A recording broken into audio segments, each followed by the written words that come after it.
국민의힘 당권 경쟁 구도가 4파전으로 확정된 가운데 오늘부터 공식 선거운동이 시작됐습니다. 민주당도 오늘부터 차기 지도부 선출을 위한 전당대회 준비체제에 들어갔는데요. 조청래 전 여의도연구원 부원장, 장윤미 더불어민주당 법률위 부위원장과 자세히 짚어보겠습니다. 안녕하세요. 어서 오십시오. 안녕하세요. 네. 말씀드린 대로 국민의힘 전당대회 공식 선거운동이 시작됐습니다. 전당대회 레이스가 본격화한 가운데 나경원 후보가 띄운 핵 무장론의 여진이 이어지고 있습니다. 나경원 후보 오늘도 인터뷰를 통해서 재차 대표가 되면 핵 무장론을 당론으로 추진하겠다. 한미 간의 긴밀한 협력을 통한 핵 무장이다. 이렇게 강조를 했는데 조청래 원장님, 먼저 나경원 후보가 이렇게 핵 무장론을 연이어서 띄우고 있는 배경을 뭐라고 보십니까?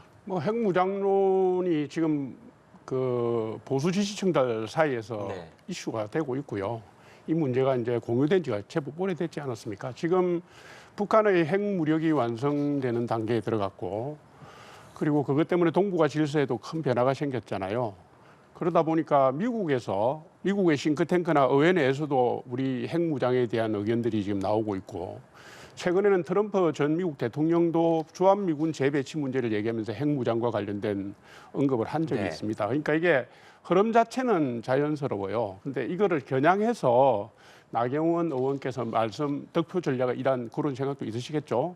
했는데 사실은 이게 이제 득표 전략상으로 변별력이 있느냐, 저는 그렇게는 보지 않습니다. 지금 당권 후보 네 분 다 핵 무장을 해야 된다는 나경원 의원 외에도 예를 들면 나토식 핵 공유를 해야 된다. 네. 그다음에 미국의 전술핵을 배치해서 해구산을 강화해야 된다. 아니면 핵무장의 전 단계까지 준비는 해놔야 된다. 이 정도의 차이가 있는 거예요. 핵무장의 준비까지는 네 분 다 의견이 크게 다르지 않습니다. 그래서 이게 선거에 미칠 정책적 영향은 저는 크지 않다 이렇게 보고 있습니다. 네. 장윤미 부위원장께서는 나경원 후보가 계속해서 핵 무장론을 띄우는 배경을 뭐라고 보십니까? 일단 현실적으로는 북러 관계가 굉장히 붓게 되면서 한반도 정세에 위기가 초래된 부분이 1차적인 원인일 겁니다. 왜냐하면 이번에 그 규정을 보더라도 유사시에는 러시아가 한반도의 상황에 개입할 수 있는 근거를 갖게 됐거든요. 그렇다면 책임 있는 정치인이라면 이 부분에 대한 입장을 좀 확고히 해야 된다. 미국에서도 뭐 나토식이든 어떤 형식이든 한반도에 대한민국의 핵을 좀 강화하는 방식의 대안이 북한에 끌려다니는 것보다는 뭐 효율적이지 않느냐, 뭐 이런 문제의식이 드러나고 있기 때문에 여기에 대한 어떤 입장 표명이 있었던 것 같습니다. 다만 이 나경원 의원을 제외한 나머지 또 주자들은 결을 약간 달리하는 것 같습니다. 기본적으로 NPT 확산 금지 조약에 관련해서 핵 확산 금지 조약에 탈퇴를 해야 되는 문제가 있고요. 한반도를 굉장히 어쨌든 위험의 한 복판으로 가져가는 거 아니냐. 그래서 윤상현 의원 같은 경우에도 잠수함에 탑재하는 방식으로, 그러니까 어떤 우회하는 방식으로의 무장을 이야기를 하고 있는데요. 정치적으로 본다면 나경원 의원이 대선 출마는 하지 않겠다. 나는 관리형 당대표의 역할을 충실히 하겠다라고 했지만 본인이 이게 전당대회 이슈는 아니지 않습니까? 이게 그리고 어떤 나라의 국가의 방향과 관련된 이슈도 선점하는 그런 효과가 나 의원에게는 있었던 것 같습니다. 예. 자, 원희룡 후보는 오늘 홍준표 대구시장을 만났습니다. 이로써 홍준표 대구시장이 나경원, 윤상현, 원희룡 후보 셋을 모두 만났는데 한동훈 후보의 만남은 거절을 했잖아요. 이에 대해서 한동훈 후보가 본인이 만나기 싫다고 하니까 뵙기 어렵지 않겠느냐 이렇게 말을 했습니다. 자, 먼저 홍 시장이 이렇게 한동훈 후보의 만남을 거절하는 이유는 뭐라고 보시는지 궁금하고요. 홍준표 시장님은 메시지와 행보가 아주 분명하신 분이니까 당신이 하신 말씀의 일관성을 끝까지 지키시는 분이고요. 그게 정치 지도자의 덕목일 수도 있습니다. 그런데 이제 저간의 맥을 보면 그 홍준표 시장께서 그동안 한동훈 전 위원장을 지속적으로 비판 저격해 왔거든요. 그거는 일차적인 이유는 제가 볼 때는 냉정하게 얘기하면 대권 행보를 둘러싼 견제라고 저는 봅니다. 그거는 피할 수 없겠죠. 사람이니까 피할 수 없는 거 있고. 그다음 당신이 홍준표 시장님께서 당대표도 하셨고 원내대표도 하셨단 말이에요. 그러니까 당대표의 자격 요건에 대한 자신만의 어떤 원칙 같은 게 있을 겁니다. 이게 뭐냐면 집권 여당의 대표는 대통령을 뒷받침하는 역할에서 벗어나면 안 된다. 그리고 그렇게 일체해서 대통령을 제대로 뒷받침해서 국정을 잘 이끌어가는 것이 여당의 성공을 견인하는 길이다라는 그 생각. 그러니까 한동훈 위원장이 만약에 당대표가 되면 뭔가 불협화음이 있을 거다라는 걸 전제로 하는 거고요. 두 번째는 당 대표가 되려면 정치적 경험과 균형감이 있어야 된다라고 생각하는 것 같아요. 그 점에 있어서 홍준표 시장께서는 한동훈 전 위원장이 그런 경험이나 균형감을 보여주지 못했다, 총선 때. 그래서 좀 더 자제를 하고 좀 더 많은 경험을 쌓아라, 이런 네. 얘기인데 예. 이렇게 불편하게 나오는데 한동훈 전 위원장이 그걸 받아들여야지 어떡하겠습니까? 자기도 사실은 만나기 싫을 수도 있잖아요. 저는 그리 봅니다. 예, 자, 이 점이 한동훈 후보에게는 어떤 영향을 미치게 될지도 궁금한 게요. 또 일각에서는 TK 표심을 얻기에 좀 어렵지 않겠느냐 이런 분석도 나와서 여쭙습니다. 뭐라고요? 이 한동훈 위원장이 홍준표 시장과 만날 수 없는 점에 대해서 TK 표심을 얻기에 좀 그거는 예. 유불리가 있다고 저는 봅니다. 이게 지금 이제 그 국민의힘의 선거인단이 40%가 영남에서 올려 있긴 하지만 그러나 제일 큰 영향력을 미치는 사람이 현역 의원이고요. 그다음 영향력을 크게 미치는 게 당협위원장 아니겠습니까? 그러면 지금 영남의 현역 의원 59분 중에 제가 볼 때는 한동훈 위원장과 선을 대고 있는 분들도 적지 않을 거라고 봐요. 거기에서 균형을 맞출 수만 있으면 수도권과 중부권에서 원외들을 안고 가면 된다라는 계산을 하기 때문에 유불리를 꼭 계산하기는 뭐 하고요.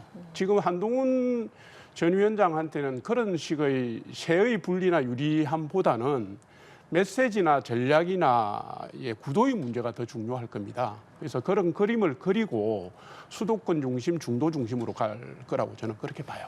예. 네, 장윤미 부위원장님 의견 듣겠습니다. 저는 홍준표 시장이 한동훈 전 위원장에게 빌미를 주지 않으려는 것 같아요. 어떤 빌미냐? 화해했다. 유화적 제스처로 두 사람이 앙금을 풀었다라는 그런 언론의 해석을 경계하는 것 같습니다. 그러니까 이 기조 그대로를 쭉 가져가겠다는 걸로 보여요. 이 전당대회 국면에서 그렇다는 겁니다. 저는 홍준표 시장이 한동훈 전 위원장에 대해서 뭐 얼라다 이렇게 폄훼하기도 했고요. 당을 망가뜨린 애 이렇게 표현을 하고 있습니다. 거기서 전당대회 구면에서 한 발짝도 나아가지 않을 거라는 생각이 듭니다. 이 부분이 여러 이유가 있는데 저는 한동훈 전 비대위원장의 등장으로 국민의힘의 어떤 분열이 좀 가속화되는 측면이 분명히 있다고 생각합니다. 이 부분이 국민의힘의 어떤 미래를 생각했을 때 도움이 되는가 좀 갸우뚱거려지는 부분이 있죠. 기본적으로 대통령과 대척점에 서 있으면서 출사표를 던졌습니다. 많은 분들이 전당대회 출사표로 보여지지 않는다는 거예요. 대선 출사표로 보여진다는 겁니다. 그렇다면 현재 권력인 대통령이 임기가 3년 가까이 남은 상황에서 미래 권력을 용인한다. 그리고 바로미터라고 보여질 수 있었던 최상병 특검에 대해서도 전격 수용 입장을 사실상 표명한 겁니다.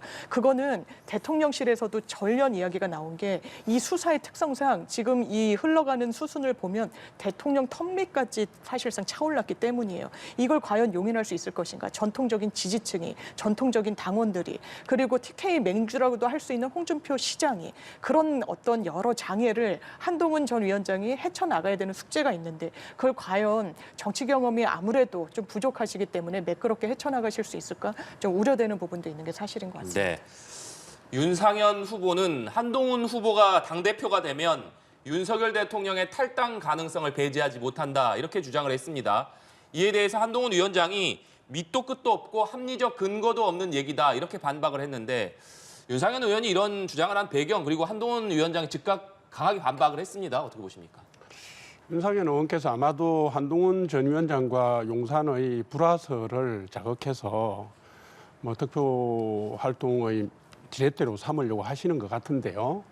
제가 볼 때는 이거는 지적은 좀 적절하지 않다 이렇게 봐요. 대통령의 탈당을 전제로 해서 그거를 지렛대로 해서 상대 후보를 견제하고 비난하는 거는 저는 옳지 않다고 보고요. 전당대회를 하는 목적 자체가 당을 제대로 추설러서 국정을 제대로 운영하도록 뒷받침하고 거기에 필요한 입법 활동을 하겠다라는 각오를 국민들에게 당원들에게 보여주는 겁니다. 그런데 누가 대표가 되면 대통령하고 당 대표가 엇박자가 날 것이고 대통령의 지지율이 더 하락하거나 더 어려워져서 탈당으로 몰고 갈 것이다. 이런 가정을 하는 거는 제가 볼 때 예의는 아니잖아요. 지금 어느 후보라도 대통령을 탈당을 전제로 하는 전략 밑그림은 그리고 있지 않을 겁니다. 그래서 제가 볼 때에서 당의 분란을 만들 수 있는 프레임은 좀 자제를 하면 어떨까 싶네요. 네, 장윤미 부위원장님. 근데 아마 이 좀 중진으로서 현실화될 가능성도 내심으로는 어느 정도 진단을 하고 있기 때문에 선거 전략인 측면도 있지만 전망의 측면도 저는 좀 있다라는 생각이 드는 부분이 있고요. 윤상현 의원은 총선 전부터 끊임없이 본인이 뭐 어제 오늘 라디오 인터뷰에서 밝혔듯이 국민의힘이 지금 망가져가고 있다. 왜 쇄신하지 않느냐라고 굉장히 강도 높게 이야기를 했었던 의원입니다. 그렇다면 총선 대패, 이 전례가 없는 참패였어요. 거기에 대한 정확한 원인 진단이 있어야 됩니다. 한동훈 전 위원장만의 탓이라고 하기는 어렵겠죠. 그렇지만 최소한 2등 공신 정도는 되는 겁니다. 여러 선거 슬로건들, 전략, 본인들이 소구했던 동료 시민들한테 전혀 먹혀들지 않았었던 거예요. 거기에 대한 자기 반성, 출사표 던질 때 이 모든 참패의 원인이 오롯이 저의 책임입니다라고 이야기했지만 그 책임과 관련해서 어떤 강론이 있는지, 어떤 보관이 있는지는 보이지 않습니다. 대통령에 대한 입장, 전당대회에 대한 본인이 정치를 해야 되는 이유, 말의 성찬이 있었을 뿐이에요. 그 부분과 관련해서 저는 문제의식을 갖는 게 너무 당연하고 이 국면 속에서 대통령과의 대립각 굉장히 당원으로서는 우려가 되겠죠. 대통령께서 지난 전당대회 때 어떻게 하셨습니까? 상당히 직접적으로 관여를 하셨던 그런 어떤 풍경이 펼쳐지기도 했었고 그렇다면 갈등 국면이 계속됐을 때 대통령이 어떤 결단을 할 것이냐 당내에서는 또 대통령을 향한 어떤 요구가 있을 것이냐와 관련한 이게 당의 중진으로서의 우려 성격도 있는 것 같습니다. 예. 이런 가운데 원희룡 후보가 나경원 후보와의 단일화 가능성을 열어뒀습니다. 지금 구도가 1대3으로 선명하고 또 결선 투표도 있다 보니까 단일화 여부가 변수로 좀 주목받고 있는데 4명 후보들의 합종 연행 가능성 어떻게 전망하십니까? 사실은 지금 전당대회에서 결선 투표제가 있기 때문에 단일화의 의미가 커질 수가 없어요. 별 의미가 없습니다. 이게 뭐냐면 결선 투표가 없으면 2위, 3위, 4위 후보가 합종 연행을 해서 표심을 모아갈 수는 있는데 어차피 결선 투표를 간다는 걸 전제로 하면 2위 후보가 나머지 단일 후보가 되면 되는 겁니다. 그래서 이거는 1차 투표 이전에 단일화를 하니 많이 하는 문제가 아니고요. 예. 2등하는 후보를 서로 어떻게 밀어줄 것이냐, 약속을 할 것인가 하는 협약의 문제거든요. 그래서 제가 볼 때는 극적인 단일화의 뭐 그림 같은 건 나오기는 힘들고, 예, 아마 물밑에서 누가 2등을 하든 간에 서로 밀어주기로 하자 이런 정도의 얘기를 하는 것 아니겠습니까? 그래서 뭐 그런 측면에서 2등, 2위, 3위, 4위가 한다면은 의미 있는 결과를 만들어낼 수는 있는데 과연 그때 지지표를 한 군데로 모아서 누락 없이 갈 수 있느냐 이게 이제 관전 포인트가 되겠죠. 예. 저는 결선 투표 가능성이 개인적으로는 상당히 좀 높다라고 생각하는데 어대한 분위기가 굉장히 강력했었죠. 그런데 원희룡 장관이 딱 깃발을 드는 순간 어대한은 아닌가라는 기류 또한 강해진 것 같습니다. 수치적으로만 보더라도요. 나경원 의원과 물론 윤상현 의원도 계시지만 조금 지지세가 비교적 약하니까 나경원, 한동훈 이 이자 구도에서는 한동훈 전 위원장이 과반 의석을 표하는 게 수치적으로 좀 용이하죠. 그런데 3파전, 4파전으로 가면 아무래도 표가 분산되고요. 그렇다면 이른바 친윤계에서 오늘도 유상범 의원이 이야기를 인터뷰에서 했던데 나중에 단일화를 결선 단계에서 원나 단일화도 고민하고 있다는 취지인 겁니다. 그렇다면 친윤계 입장에서는 아마 한동훈 전 위원장의 당권 레이스에 좀 제지를 걸려고 할 수밖에 없을 겁니다. 그렇다면 외연을 좀 넓혀서 좀 느슨한 지원, 그러니까 나경원 의원에 대해서도 원희룡 전 장관에 대해서도 느슨한 지원을 하되 파일을 넓히고 나중에 결선까지 간 다음에 단일화 카드. 그렇다면 이 대세를 좀 뒤집을 수 있지 않겠느냐라는 표 셈법은 분명히 있을 것 같고요. 예. 그것이 가시화될 가능성도 뭐 지금으로서는 높다고 보지 않는 분들도 계시지만 저는 현실화될 가능성도 좀 있다고 생각합니다. 네. 더불어민주당도 본격적인 전당대회 준비에 들어갔습니다. 최근에 대표직에서 사퇴한 이재명 대표가 연임에 도전할 것이다. 이런 해석이 지배적인 가운데 과연 경쟁자가 나올 것이냐 이 부분에 관심이 쏠리고 있는데 이인영 의원이 도전할 수도 있다. 이런 관측도 나오고 있습니다. 장윤미 부위원장께서는 전당대회에 과연 이재명 대표 이외에 다른 후보들이 나올 가능성 어떻게 보십니까? 일단 이인영 의원의 출마 가능성이 제일 그나마 가능성이 높다라고 이야기가 되는데 지금까지 아직 그 구체적인 언급이나 의사 표현은 네. 없습니다. 그러니까 여러 당의 중진들도 이건 기본적으로 정치인의 결단의 영역이기 때문에 필요에 의해서 호출할 수 있는 사안이 아니라고 이야기를 하고 있죠. 그렇지만 고민이 깊어지곤 갔다고는 전해지지만 출마를 안 하는 쪽으로 기울었다 뭐 이런 뭐 이야기들도 나오고 있어서 이 부분이 아주 투명하게 가시화됐다고 보여지진 않는 것 같습니다. 전재수 의원의 출마설 이야기가 나왔지만 마찬가지 국면인 것 같아서요. 민주당 분위기 속에서는 이른바 어대명이다 해서 이재명 대표가 당 대표가 되는 수순으로 가는 거는 이미 이제 접어든 예상이 되는 시나리오인 것 같고 다만 대항 주자가 있을 것이냐. 그리고 이런 부분에 대한 문제의식도 있고 우려되는 목소리로 나오고 있지만 당원들 사이에서는 이재명 대표가 당대표를 하면서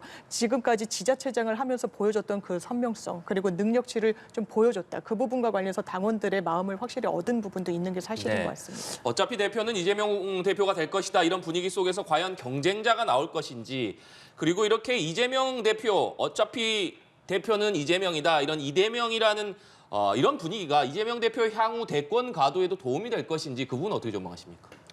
아니 그거는 뭐 대권 가도에 도움이 되냐 안 되냐 이 맥락은 아닌 것 같고요. 대권 가도는 워낙에 열려 있는 것 같고 방탄에 도움이 될 것이냐 아니냐 이런 문제인 거죠. 시급한 게 지금 사법 리스크니까 그런 거고요. 지금 민주당 내에 저는 뭐 대항마가 누가 됐든 나올 거라고 봅니다. 왜 나오느냐 하면 아니 원내대표도 추대를 하고 당대표도 추대를 합니까? 그러니까 이게 지금 경쟁자를 만들기 위해서 온 당이 달라들고 있을 겁니다. 중진 의원들에게 지금 제안을 하고 당신이 당을 위해서 나가줘야 된다. 이런 설득이 있을 거예요. 왜냐하면 지금 상황에서 누가 나가든지 간에 초라한 성적표를 가져 올릴 수밖에 없거든요. 그러면 중진 의원이 그런 위험 부담을 누가 감수를 하려고 하겠습니까?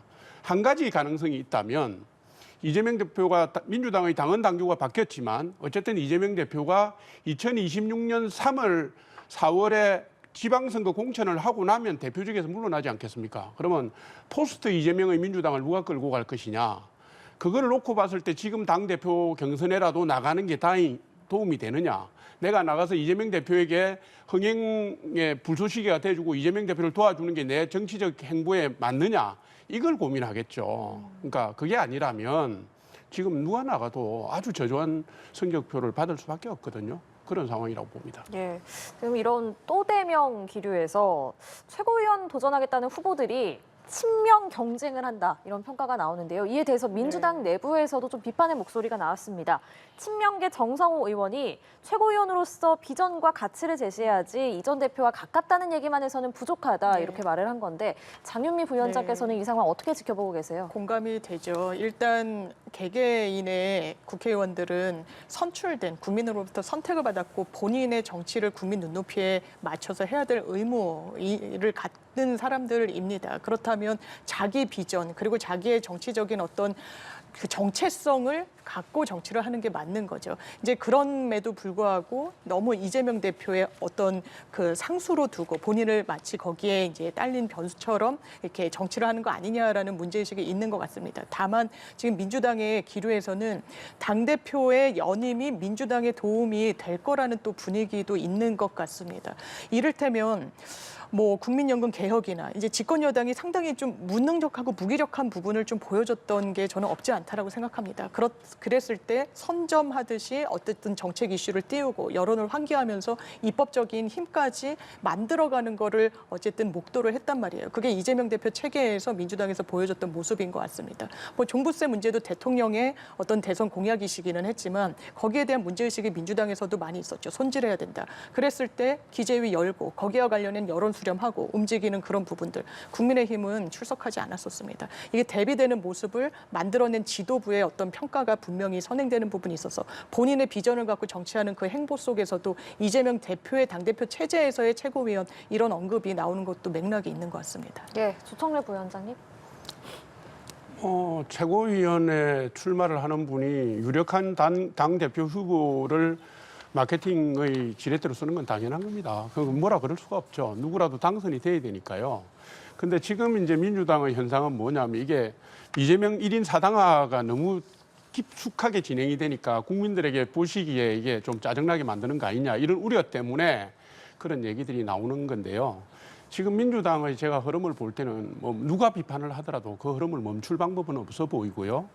이게 시간이 갈수록 더 가열될 겁니다.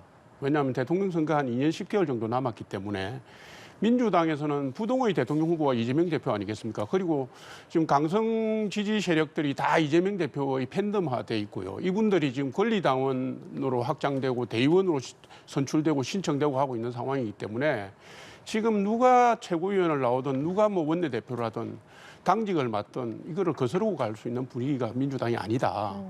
이거는 민주당이 좀 잘 성찰해야 될 대목이라고 저는 봅니다. 예, 알겠습니다. 오늘 두 분 말씀은 여기까지 듣도록 하겠습니다. 지금까지 조청래 전 여의도연구원 부원장, 장윤미 더불어민주당 법률위 부위원장과 이야기 나눴습니다. 고맙습니다.